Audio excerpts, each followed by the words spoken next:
The Salem Witch Trials.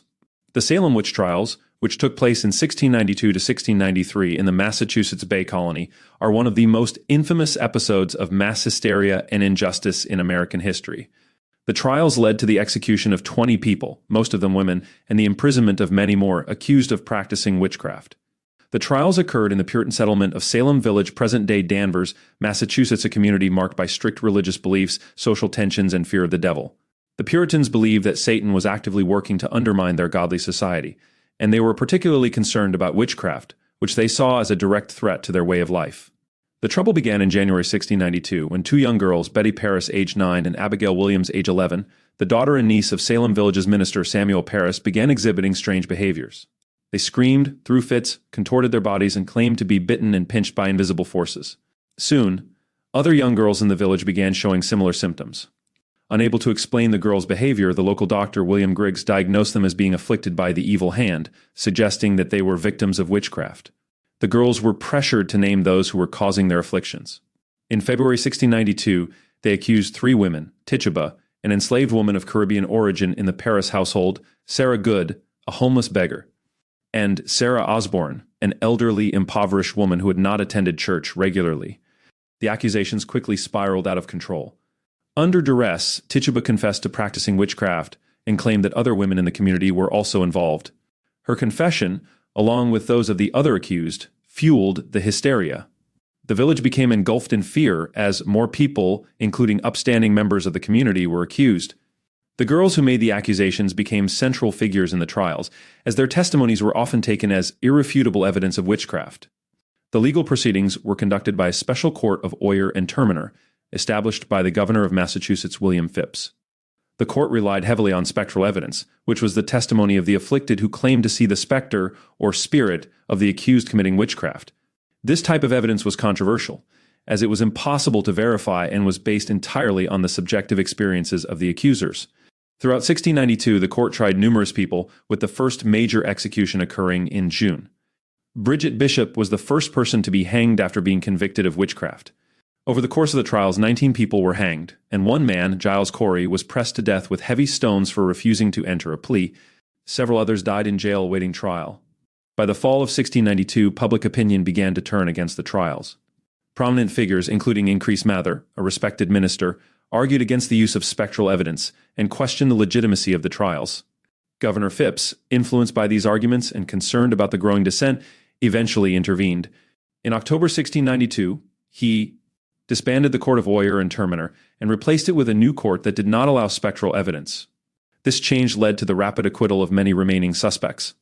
By May 1693, the trials had effectively ended. All those who were still imprisoned on charges of witchcraft were released. In total, 20 people were executed and several others died in prison, but the panic subsided as the community began to reckon with the grave injustices that had occurred.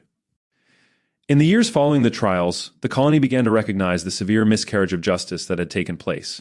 In 1697, the Massachusetts General Court declared a day of fasting and soul-searching for the tragedy of the Salem witch trials. In 1702, the trials were declared unlawful, and in 1711, the colony passed a bill restoring the rights and good names of those accused and granted financial restitution to their heirs. The Salem witch trials remain a powerful cautionary tale about the dangers of mass hysteria, religious extremism, and the breakdown of due process. They are a stark reminder of how fear and suspicion can lead to devastating consequences when combined with unchecked authority and flawed legal systems. Today, the trials are studied as an important episode in American history and serve as a reminder of the importance of justice and reason in the face of fear. The Witch Trials of Trier. The witch trials of Trier, which took place in the late 16th century in the electorate of Trier, part of modern-day Germany, are among the largest and deadliest witch trials in history. These trials, occurring between 1581 and 1593, resulted in the execution of hundreds of people, making them one of the most horrific episodes of mass hysteria and persecution in early modern Europe. The electorate of Trier, located in what is now Western Germany, was one of the oldest and most influential ecclesiastical principalities in the Holy Roman Empire. The region was under the control of Prince Bishop Johann von Schönberg, who was both a religious and secular leader. The late 16th century was a time of intense religious conflict and societal upheaval in Europe, marked by the Protestant Reformation, Catholic Counter-Reformation, and the spread of fear about witchcraft and heresy. During this period, Europe experienced a widespread belief in witches and witchcraft, fueled by religious tensions, economic hardship, and social strife. The Catholic Church, striving to assert its authority and suppress heresy, often endorsed witch hunts as a means to root out evil and reinforce religious orthodoxy. The Trier witch trials began around 1581, during a time when the region was suffering from poor harvests, economic difficulties, and social unrest. These hardships led many to believe that witches were responsible for their misfortunes, and local authorities, influenced by both religious zeal and popular pressure, initiated a series of witch hunts. The trials were spearheaded by local officials and clergy, who were often eager to demonstrate their piety and loyalty to the Catholic Church. They employed methods that were common in witch trials of the time, including torture to extract confessions and the use of denunciations, where accused witches were forced to name others as accomplices. The witch trials in Trier were particularly extensive, involving not only the city of Trier itself, but also surrounding villages and towns in the region. What made the Trier witch trials especially notorious was the social scope of the persecution. Unlike many other witch trials, which often targeted marginalized individuals like elderly women, the Trier trials ensnared people from all social classes, including clergy, nobles, and even children. One of the most infamous aspects of the Trier witch trials was the involvement of the local university and the active participation of high-ranking officials. The trials were not just driven by local superstition, they had the support of the region's elite, who used the trials to consolidate power and remove political rivals. In total, it is estimated that between 300 and 1,000 people were executed during the Trier witch trials. Entire families were wiped out, and some villages were nearly depopulated by the executions. The trials continued unabated for more than a decade, with few voices raised in opposition due to the intense atmosphere of fear and the ruthless suppression of dissent. One of the most prominent victims was Dietrich Flade, a respected judge and chancellor of the University of Trier. Flade had expressed skepticism about the legitimacy of the trials and the use of torture to obtain confessions. His opposition made him a target, and he was accused of witchcraft himself. After being tortured, Flade confessed and was executed in 1589, illustrating the extent to which the trials had become a tool for silencing opposition and eliminating rivals. The Trier witch trials began to wane in the early 1590s, as the scale of the executions and the impact on the local population became increasingly apparent. The economic and social fabric of the region was severely damaged, with many communities devastated by the loss of life. Eventually, a combination of public fatigue, economic necessity, and the intervention of higher authorities led to the cessation of the trials. The witch trials of Trier are remembered as one of the darkest episodes in the history of witch hunts. They highlight the dangers of unchecked authority, mass hysteria, and the use of fear as a tool for social and political control. The trials are a stark reminder of the devastating impact of intolerance and the persecution of those who are deemed other by society. Today, the Trier witch trials are studied as a cautionary tale about the consequences of fanaticism and the importance of safeguarding justice, due process, and human rights. They serve as a chilling example of how deeply ingrained fears and prejudices can lead to horrific outcomes when exploited by those in power. The Great Scottish Witch Hunt of 1597. The Great Scottish Witch Hunt of 1597 was one of 5 major witch hunts in Scotland between the 16th and 17th centuries, and it stands out as one of the most intense and widespread episodes of witch persecution in the country's history. This particular witch hunt resulted in numerous trials and executions across Scotland, driven by a combination of religious fervor, social anxiety, and the political climate of the time. The late 16th century in Scotland was a period of significant religious and political turmoil. The Protestant Reformation had firmly taken hold, and King James VI, later James I of England, was deeply concerned with rooting out what he saw as heresy and threats to the stability of his kingdom.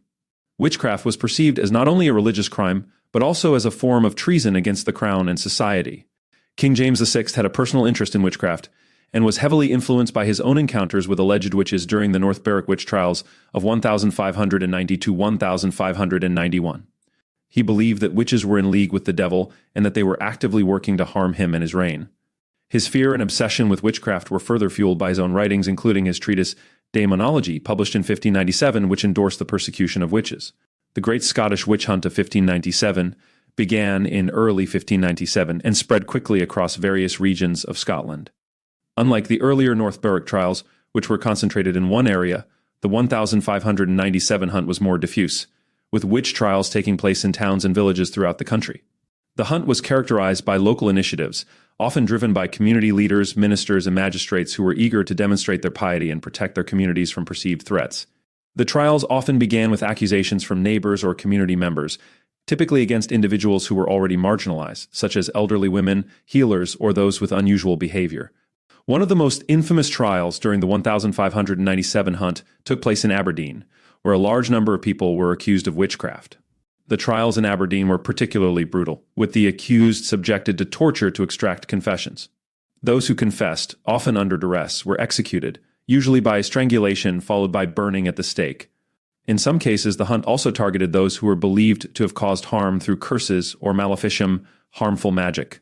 The accusations often included causing illness, death, or crop failures, all of which were serious concerns in a society heavily reliant on agriculture and vulnerable to natural disasters. King James VI's involvement in the hunt was both direct and indirect. While he did not personally oversee all the trials, his views on witchcraft and his treatise Daemonology had a significant influence on the legal and religious authorities across Scotland.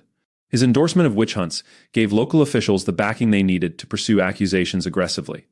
James VI also intervened in specific cases. For example, he is known to have personally examined some accused witches and judged them guilty, further legitimizing the hunt. His involvement lent a sense of royal authority to the trials, making it more difficult for the accused to defend themselves. The Great Scottish Witch Hunt of 1597 began to taper off towards the end of the year, as the sheer scale of the persecutions and the resulting social disruption became apparent. Over time, skepticism about the validity of the accusations grew, and some officials began to question the use of torture and the reliability of confessions obtained under duress. The exact number of people tried and executed during the Great Scottish Witch Hunt of 1597 is difficult to determine, but estimates suggest that several hundred people were accused, with many being executed. The records from this period are incomplete, making it challenging to provide precise figures. The Great Scottish Witch Hunt of 1597 left a profound impact on Scottish society and is remembered as one of the most intense periods of witch persecution in the country. It set a precedent for future witch hunts in Scotland, including the much larger and deadlier witch Hunt of 1661 to 1662. The hunt is also a stark reminder of the dangers of mass hysteria, the influence of political and religious leaders on judicial processes, and the consequences of unchecked fear and superstition. In modern times, the Great Scottish Witch Hunt of 1597 is studied as part of broader history of witch trials in Europe, offering important lessons about justice, human rights, and the power of collective fear.